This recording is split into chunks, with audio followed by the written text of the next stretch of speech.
एक हिरन की कहानी। एक मादा हिरन गर्भवती थी। जब वह बच्चे को जन्म दे रही थी, तब एक शिकारी धनुष पर बाण चढ़ाकर करना चाहता था उसका शिकार। थोड़ी ही दूर से शेर भी खड़ा था, वह भी हिरन पर हमला करना चाहता था। इसके बाद क्या हुआ, एक जंगल में एक मादा हिरन गर्भवती थी। जंगल में कई खतरनाक जानवर थे।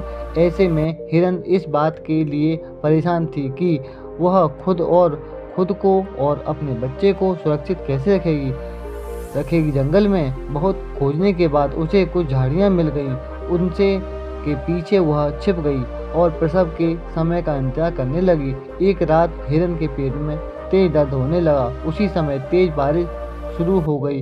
तेज हवा चल रही थी। बारिश रुकी तो आसमान से एक पेड़ पर बिजली गिरी और आग लग गई। हिरन ने देखा कि झाड़ियों के पीछे एक शिकारी उसे मारने के लिए धनुष पर बाण चढ़ा रहा है, लेकिन वह भागने में असमर्थ थी क्योंकि उसका पेट दर्द कर रहा था। हिरन ने जैसे तैसे थोड़ा आगे बढ़ने की कोशिश की तो उसने देखा कि एक शेर उस पर हमला करने के लिए तैयार खड़ा है। अब हिरन को समझ नहीं आ रहा था कि जंगल में आग, शिकारी और शेर से वह कैसे बचेगी। उसने उसके मन शांत किया और भगवान का ध्यान करने लगी। भगवान पर भरोसा रखते हुए उसने बच्चे को जन्म दे दिया। उसी समय शिकारी पर बिजली गिरी और उसके हाथ से बाण छूट गया। बाण शेर को जाकर लगा। तेज बारिश शुरू होने लगी, जिससे जंगल की आग भी बुझ गई।